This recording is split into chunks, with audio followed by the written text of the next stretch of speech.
Hello, good evening. मैं विकास और आप सभी को हमारे यूट्यूब चैनल विकास मैथ्स पे बहुत बहुत स्वागत करता हूं। और आज हम आपके लिए लेकर के हैं झारखंड का नामकरण। झारखंड का नामकरण, झारखंड को विभिन्न कालों में विभिन्न नामों से पुकारा गया है, जिसको हम लोग किस काल में किस नाम से पुकारा गया है, जिसको हम लोग इस वीडियो में देखेंगे। तो वीडियो को बिना स्किप किए आप शुरू से अंत तक जरूर देखिएगा। इससे संबंधित सभी जीएसएससी एग्जाम्स में 1 से 2 क्वेश्चन कंफर्म पूछ लिए जाते हैं कि महाभारत काल में झारखंड को किस नाम से पुकारा गया है, तो ह्वेनसांग ने झारखंड को किस नाम से पुकारा है, इसके बारे में 1 से 2 क्वेश्चन अवश्य पूछ लिए जाते हैं। तो आइए शुरुआत करते हैं। सबसे पहले झारखंड क्षेत्र का नाम, झारखंड क्षेत्र को किस नाम से पुकारा गया है, उसका उल्लेख कहाँ मिलता है झारखंड क्षेत्र का। सबसे पहले ऐत्रेय ब्राह्मण, ऐत्रेय ब्राह्मण,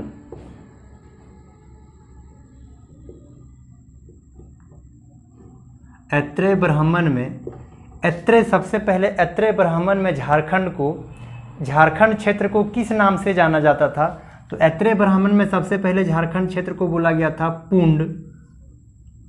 पुंड या तो फिर पुंड्र नाम से मिलता है।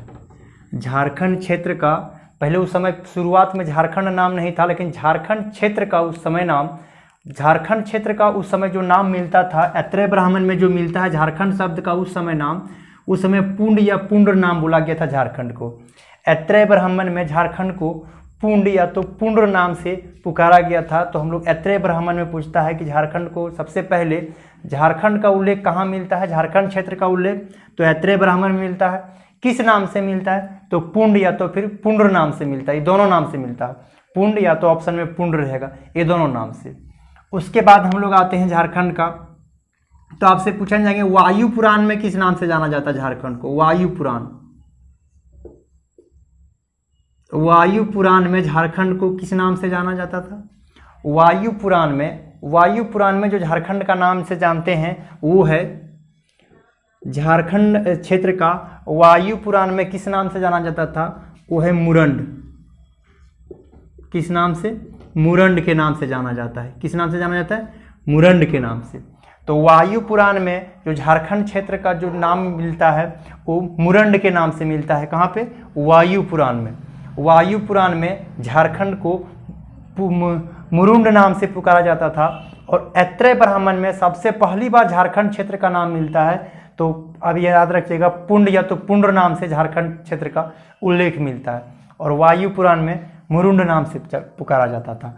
वहीं में आप देखिए विष्णु पुराण में, विष्णु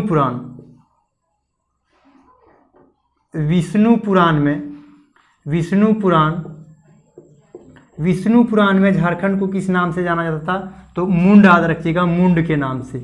विष्णु पुराण में झारखंड को मुंड नाम से जानते हैं। विष्णु पुराण में झारखंड को मुंड नाम से जाना जाता था। ऐत्रेय ब्राह्मण में पुंड या तो पुंड्र नाम से, वायु पुराण में मुरंड के नाम से, और विष्णु पुराण में मुंड के नाम से जाना जाता था। वही विष्णु पुराण में मुंड के नाम से जाना जाता था। तो वायु पुराण हो गया, विष्णु पुराण हो गया। अब उसके बाद आप देखिए, वायु पुराण में मुरंड के नाम से, विष्णु पुराण में मुंड के नाम से जाना जाता था। और एक और आप याद रखिएगा, विष्णु पुराण में मुंड के नाम से। अब आ जाते हैं महाभारत के दिग्विजय पर्व में। महाभारत के दिग्विजय पर्व में झारखंड को किस नाम से जाना जाता था, महाभारत के दिग्विजय पर्व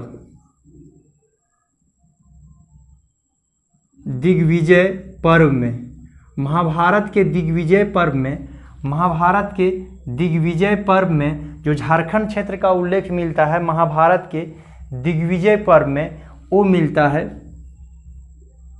पुंडरीक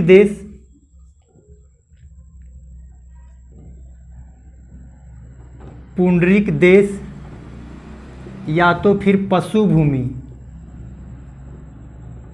पुंडरीक देश या तो फिर पशुभूमि।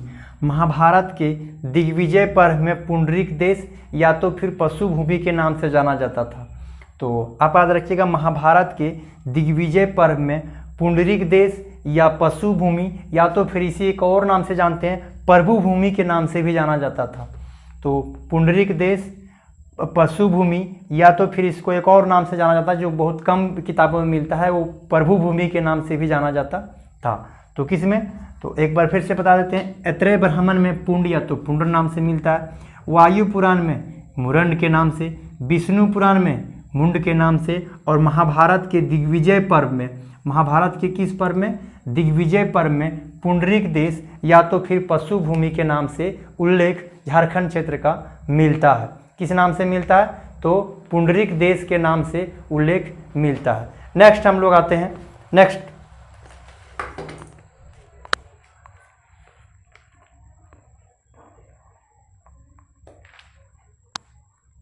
नेक्स्ट आप देखिएगा, तो इसको मिटाते हैं। एक और याद रखिएगा, भागवत पुराण में, भागवत पुराण में झारखंड को क्या कहा गया था, भागवत पुराण में झारखंड को क्या कहा गया था, किक्कट प्रदेश, किक्कट प्रदेश।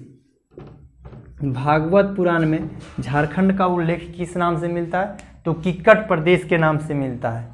भागवत पुराण में झारखंड को किक्कट प्रदेश कहा गया है। फिर से एक बार रिविजन कराते हैं। तो झारखंड क्षेत्र का अगर पूछा जाएगा, झारखंड क्षेत्र का प्रथम उल्लेख किस नाम से मिलता है, तो पुंड्र या तो पुंड्र नाम से मिलता है। कहाँ पे मिलता है, तो ऐत्रेय ब्राह्मण में मिलता है। वायु पुराण में इसको मुरंड के नाम से जाना जाता था, विष्णु पुराण में मुंड के नाम से, और महाभारत के दिग्विजय पर्व में पुंडरीक देश या तो फिर पशु भूमि के नाम से मिलता है। भागवत पुराण में इसको किक्कट प्रदेश भी कहा गया है। भागवत पुराण में इनको क्या कहा गया है, किक्कट प्रदेश कहा गया है। भागवत पुराण में इनको किक्कट प्रदेश कहा गया है। नेक्स्ट इसको मिटाते हैं,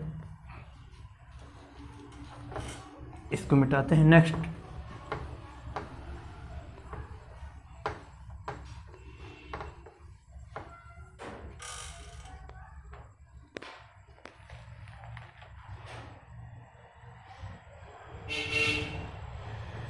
नेक्स्ट लिखते हैं, समुद्रगुप्त के प्रयाग प्रशस्ति में,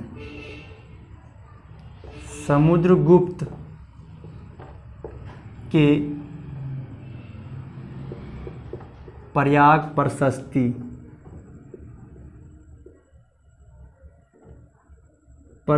में, समुद्रगुप्त के प्रयाग प्रशस्ति में। नेक्स्ट आते हैं, तो समुद्रगुप्त के प्रयाग प्रशस्ति में झारखंड को मुरुंड देश कहा गया है। मुरंड देश क्या कहा गया है, मुरंड देश। समुद्रगुप्त के प्रयाग प्रशस्ति में झारखंड को मुरंड देश कहा गया है। समुद्रगुप्त के प्रयाग प्रशस्ति में झारखंड को क्या कहा गया है, तो मुरुंड देश कहा गया है। समुद्रगुप्त के प्रयाग प्रशस्ति में झारखंड को मुरुंड देश कहा गया है। समुद्रगुप्त के प्रयाग प्रशस्ति में झारखंड को मुरुंड कहा गया है। नेक्स्ट आ जाते हैं, तो तारीख ये फिरोजशाही में, तारीख ए फिरोजशाही में, तारीख ये फिरोजशाही में झारखंड को झारखंड नाम से ही मिलता है। तारीख ये फिरोजशाही में झारखंड, तारीख ये फिरोजशाही में झारखंड क्षेत्र को झारखंड नाम से ही पुकारा गया है। तारीख ये फिरोजशाही में झारखंड को झारखंड नाम से ही पुकारा गया है। और अगर आपसे ये क्वेश्चन पूछ दिए कि झारखंड शब्द का प्रथम बार उल्लेख, झारखंड शब्द का प्रथम बार उल्लेख कहाँ मिलता है और किस नाम से मिलता है, तो याद रखिएगा 13वीं सदी के ताम्रपात्र में।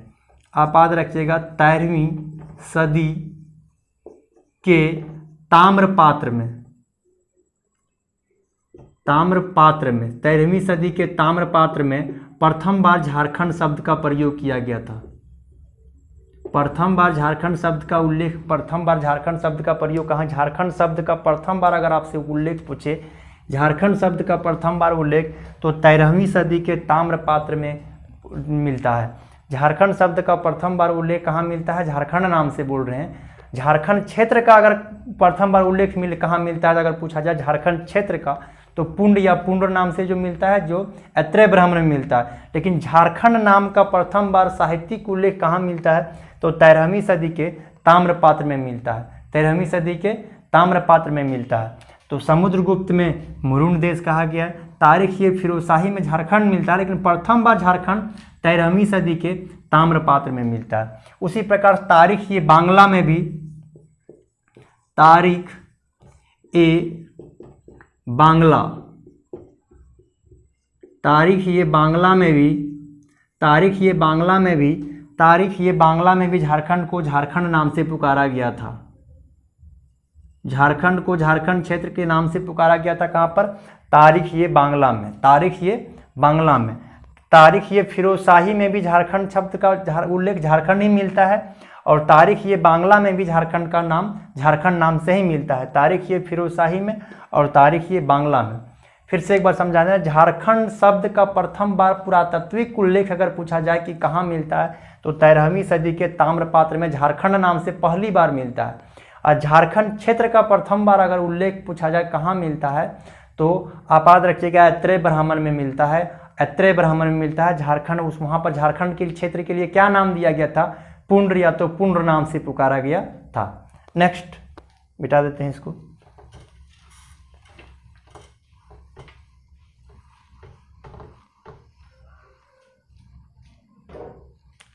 अब आप याद रखिएगा तारीख, तारीख ए, तारीख ये, तारीख ये, तारीख ये मुतखरीन में, तारीख ये मुतखरीन में झारखंड को झारखंडे नाम से मिलता है। तारीख ये मुतखरीन में झारखंड को झारखंड नाम से मिलता है। तारीख ये मुतखरीन, तारीख ये बांग्ला, तारीख ये फिरोजशाही में झारखंड नाम से मिलता है। झारखंड का प्रथम बार अगर उल्लेख पूछा जाए कहाँ मिलता है, तो 13वीं सदी के ताम्रपात्र में मिलता है। लेकिन तारीख ये बांग्ला, तारीख ये फिरोजशाही, तारीख ये मुतखरीन, यहाँ पर इसको क्या बोला गया है, तो झारखंड क्षेत्र का उल्लेख झारखंड नाम से ही मिलता है। अब हम लोग आते हैं, कुछ चीनी यात्री यहाँ भारत आए हुए थे, उन्होंने झारखंड को किस किस नाम से पुकारा है, तो आइए इसको मिटाते हैं। नेक्स्ट देखते हैं। तो नेक्स्ट आप यहाँ से देखिएगा, सबसे पहले फाहियान ने झारखंड क्षेत्र के लिए क्या कहा था। फाहियान जो एक चीनी यात्री था, फाहियान ने झारखंड को किस नाम, क्या नाम से पुकारा था? फाहियान ने कुकुटलाड कहा था। कुकुटलाड कहा था। फाहियान ने झारखंड को किस नाम से पुकारा था? तो फाहियान ने झारखंड को क्या कहा था? कुकुटलाड कहा था। फाहियान ने झारखंड को किस नाम से पुकारा था? तो कुकुटलाड के नाम से पुकारा था। फाहियान ने झारखंड को कुकुटलाड नाम से पुकारा था। एक और याद रखिएगा, एक और चीनी यात्री आए हुए थे, ह्वेनसांग।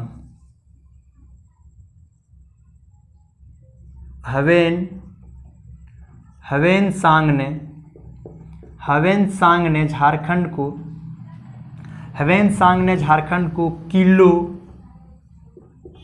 किलो न सु क ला ना क्या कहा था? ह्वेनसांग ने, पहली चीनी यात्री आया था फाहियान ने, उसको झारखंड क्षेत्र को लिए कुकुटलाड नाम दिया था। और दूसरा ह्वेनसांग ने झारखंड को किलो ना सुफलाना, या तो एक और आप नाम रखिएगा, ये कर्ण स्वर्ण, क्या? कर्ण स्वर्ण नाम से भी मिलता है, कर्ण स्वर्ण के नाम से भी मिलता है। तो ह्वेनसांग आप याद रखिएगा, सॉन्ग मतलब होता है सॉन्ग, तो सॉन्ग जैसा ये नाम लिखा हुआ है, किलना सुफलाना, सॉन्ग की तरह लिखा हुआ है। तो याद रखिएगा ह्वेनसांग ने झारखंड क्षेत्र के लिए किस नाम का प्रयोग किया था? किलना सुफलाना, या तो फिर इसका एक और नाम मिलता है कर्ण स्वर्ण। क्या मिलता है? कर्ण स्वर्ण। तो किलना सुफलाना। और राजमहल क्षेत्र के लिए ह्वेनसांग ने ही राजमहल क्षेत्र के लिए कीचिंग कोयला नाम दिया था। ये भी बात आप याद रखिएगा। तो झारखंड, ह्वेनसांग ने एक और नाम बोला था कीचिंग कोयला, इसीलिए हाइफन देकर के लिखाएगा। तो किसके नाम से लिए, किधर के लिए? राजमहल क्षेत्र को बोला था कीचिंग कोयला बोला था, जो झारखंड नहीं राजमहल क्षेत्र के लिए बोला था क्या? कीचिंग कोयला। एक और याद रखिएगा, राजमहल क्षेत्र के लिए इसी ने ह्वेनसांग नहीं, राजमहल क्षेत्र के लिए, झारखंड के लिए नहीं, बट राजमहल क्षेत्र के लिए किस नाम से पुकारा था, तो कीचिंग कोयला याद रखिएगा। राजमहल क्षेत्र के लिए ह्वेनसांग नहीं उसका नाम दिया था, राजमहल क्षेत्र को कीचिंग कोयला दिया था। नेक्स्ट आ जाते हैं, तो कुछ भक्ति काल के कवि थे, जैसे में कबीर थे, लिखते हैं कबीर और जायसी, कबीर और मलिक मोहम्मद जायसी, कबीर है और मलिक मोहम्मद जायसी, शॉर्ट में जायसी, इन्होंने भी झारखंड क्षेत्र के लिए झारखंड नाम ही दिया था। तो कबीर और जायसी दो जो है कवि हुए हैं भक्ति काल के, उन्होंने झारखंड क्षेत्र को झारखंड नाम से ही अपने किताबों में लिखा हुआ है। तो कबीर का नहीं पूछता है कौन सी किताब में, लेकिन इसका कौन सा बुक है, मलिक मोहम्मद जायसी के कौन सा किताब, तो आप याद रखिएगा पद्मावत, एक पद्मावत है, एक याद रखिएगा मलिक मोहम्मद जायसी का एक किताब है जिसका नाम क्या है, पद्मावत। वहाँ पर झारखंड क्षेत्र का उल्लेख झारखंड नाम से ही मिलता है, कहाँ पर, पद्मावत में। तो एक दो को कवि हो गए कबीर और जायसी, यानी मलिक मोहम्मद जायसी की कौन सा किताब में, पद्मावत में। क्या नाम से, तो झारखंड नाम से ही उल्लेख मिलता है। किस नाम से मिलता है, तो झारखंड का उल्लेख झारखंड नाम से ही मिलता है। नेक्स्ट, अब इसको मिटाते हैं। झारखंड के नाम झारखंड नाम से ही मिलता है। मुगल काल में, एक और याद रखिएगा, मुगल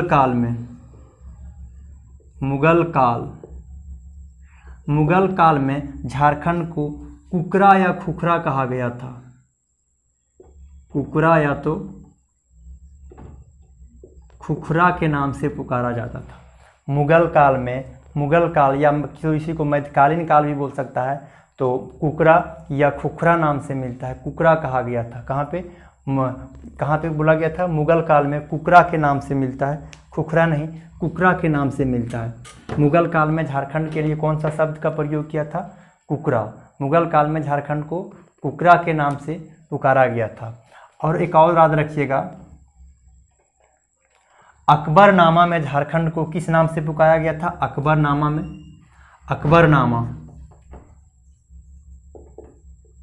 अकबरनामा में झारखंड का उल्लेख झारखंड मिलता है, झारखंड ही मिलता है। अकबरनामा में झारखंड का उल्लेख झारखंड नाम से ही मिलता है। कहाँ पे, अकबरनामा में झारखंड का उल्लेख झारखंड से ही मिलता है। और आईने अकबरी में झारखंड को, आईने अकबरी लिखते हैं, आईने अकबरी में झारखंड को क्या कहा गया है, कोकरा या खंकारा, कोकरा या तो खंकारा के नाम से। आईने अकबरी में झारखंड को किस नाम से मिलता है, तो कोकरा या तो फिर खंकारा के नाम से। आईने अकबरी में झारखंड को कोकरा या खंकारा कहा गया है। आईने अकबरी में झारखंड को कोकरा या खंकारा कहा गया है। तो मुगल काल में कुकरा, और अकबरनामा में याद रखिएगा झारखंड क्षेत्र झारखंड से ही उल्लेख मिलता है। और आईने अकबरी में कोकरा या खंकारा के नाम से पुकारा जाता है। आईने अकबरी में कोकरा या तो फिर इसी का नाम खंकारा नाम से मिलता है। और मध्यकालीन सांस्कृतिक साहित्य में मध्यकालीन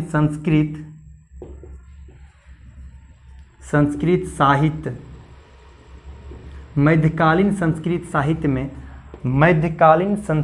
साहित्य में झारखंड का उल्लेख किस नाम से मिलता है। मध्यकालीन संस्कृत साहित्य में झारखंड को कलिंद देश कहा गया है। क्या कहा गया है, कलिंद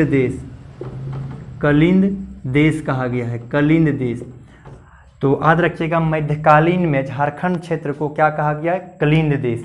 मध्यकालीन में झारखंड को किस नाम से पुकारा गया है, तो याद रखिएगा मध्यकालीन में, कालीन यहाँ याद रखिएगा, यहाँ पर कालीन से कलिंद देश याद रखिएगा।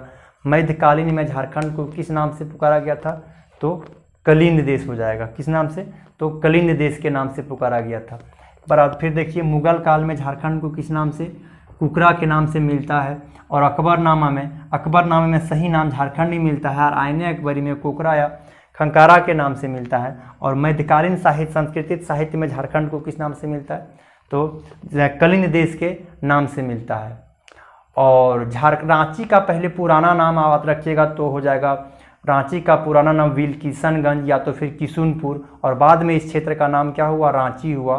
और अंग्रेज़ों ने दक्षिण पश्चिम एजेंसी का मुख्यालय अंग्रेज़ों ने 1834 ईस्वी में, आप याद रखिएगा, 1834 ईस्वी में अंग्रेज़ों ने दक्षिण पश्चिम एजेंसी का मुख्यालय रांची में ही स्थापित किया था। उस समय उसका नाम रांची नहीं था, उस समय विल्किसनगंज या तो फिर उसी का नाम किशुनपुर था, जो बाद में क्या हुआ?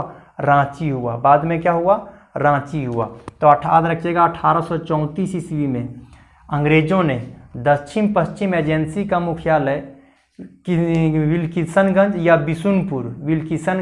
या बिशुनपुर में स्थापना किया था। और वही नाम आगे चल के रांची नाम से जानते हैं। लेकिन रांची का अगर पुराना नाम पूछा जाए तो विल्किसनगंज या तो फिर बिशुनपुर हो जाएगा। विल्किसनगंज या तो फिर बिशुनपुर के नाम से मिलता है। तो आज के क्लास में बस इतना ही। Okay, thank you.